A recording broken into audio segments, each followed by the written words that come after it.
اعوذ باللہ من الشیطان الرجیم بسم اللہ الرحمن الرحیم اللہم صلی وسلم مبارک علی سیدنا محمد وعلی آل محمد۔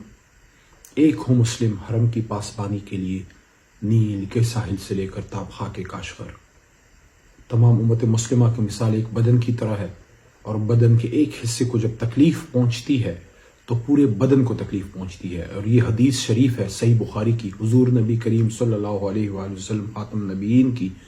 اور اسی وجہ سے آپ دیکھیے کہ جب فلسطین میں ظلم ہوتا ہے، جب کشمیر میں ظلم ہوتا ہے، دنیا میں کہیں بھی مسلمان سے ظلم ہوتا ہے تو ہم یہاں بیٹھ کے اس کی تکلیف محسوس کرتے ہیں۔ افطاری کے وقت، سحری کے وقت ہمیں یاد آتا ہے کہ فلسطین میں کیا ظلم ہو رہا ہے۔ اسی سلسلے میں ایک دن پہلے قومی اسمبلی سے ایک متفقہ قرارداد پاس ہوئی جس میں فلسطینی عوام کے ساتھ یکجہتی کا اظہار کیا گیا، اور اسرائیلی ظلم کو پرزور الفاظ میں اس کی مذمت کی گئی، اور عالم جتنی بھی طاقتیں ہیں، اقوام متحدہ، سب سے یہ بھرپور مطالبہ کیا گیا کہ یہ ظلم بند کیا جائے اور فلسطینیوں کو ان کا حق دیا جائے۔ وہ بھی انسان ہیں، ان کے ساتھ خاص کر اس انتہائی ایک بہت ہی معزز مہینے میں یہ جو ظلم ہو رہا ہے رمضان کے مہینے میں، اس کو ہم سب اس کی پرزور مذمت کرتے ہیں۔ اس سلسلے میں قومی اسمبلی سے ایک متفقہ آواز آئی۔ کچھ دوستوں کو شاید کم معلومات کی بنا پہ کوئی یہ بات کی گئی کہ شاید تحریک انصاف کی طرف سے ایک دو ممبران نے اس کی مخالفت کی۔ ایسی کوئی بات نہیں ہے۔ جب یہ قرارداد پیش کی جا رہی تھی، حکومتی بینچ سے تجویز آئی تو اپوزیشن کی طرف سے میں نے، علی محمد نے، اور ہمارے چیف عامر ڈوگر نے اور دوستوں نے، باقاعدہ ہمارے اس پہ دستخط موجود ہیں جو قومی اسمبلی کے ریکارڈ سے چیک کیا جا سکتا ہے۔ اور جب یہ پٹ ہوئی تو ہمارے اسپیکر جناب سابق اسپیکر اسد قیصر نے کھڑے ہو کے تجویز دی کہ اس کو حکومتی بینچز یا پیپلز پارٹی کی طرف سے نہیں، پورے ایوان کی طرف سے متفقہ قرارداد ہمیں بنانا چاہیے۔ اور اس کے بعد جب یہ متفقہ طور پہ پیش ہوئی تو سب نے اس کو بیک زبان اس کو پاس کیا، اور قومی اسمبلی پاکستان سے ایک مضبوط اور توانا آواز گئی کہ پورے پاکستانی قوم اپنے فلسطینی برادری کے ساتھ ہے۔ اس سلسلے میں یہ کہنا چاہوں گا کہ ان چیزوں پہ سیاست نہیں ہونی چاہیے۔ سیاست ہم کسی اور چیز پہ کر لیں گے، ہم روز کرتے ہیں، لیکن مسئلہ فلسطین پہ، مسئلہ کشمیر پہ، ختم نبوت صلی اللہ علیہ وسلم، حرمت رسول صلی اللہ علیہ وسلم، ہماری ایٹمی ٹیکنالوجی، پاک فوج پہ، ملکی دفاع پہ، امت مسلمہ کے اتحاد پہ، یہ وہ حساس ٹاپکس ہیں جس پہ کبھی بھی سیاست نہیں کرنی چاہیے۔ اس پہ ہمیشہ ایک آواز آنی چاہیے جو قائد اعظم محمد علی جناح کی ہے۔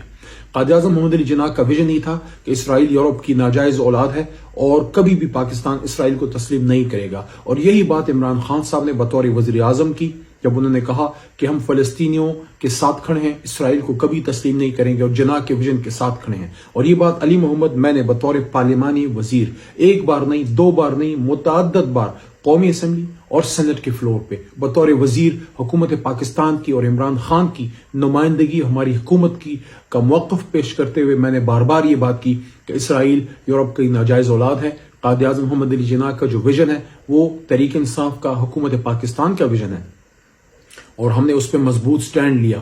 تو انشاءاللہ اس پہ کسی قسم کی دو رائے نہیں ہے کہ جب مسئلہ فلسطین کی بات ہوگی تو یہاں سے پی ٹی آئی، نون یا پیپلز پارٹی کی آواز نہیں آئے گی، یہاں پاکستانی کی آواز آپ کو قومی اسمبلی سے انشاءاللہ سنائی دے گی، ہمیشہ سنائی دے گی۔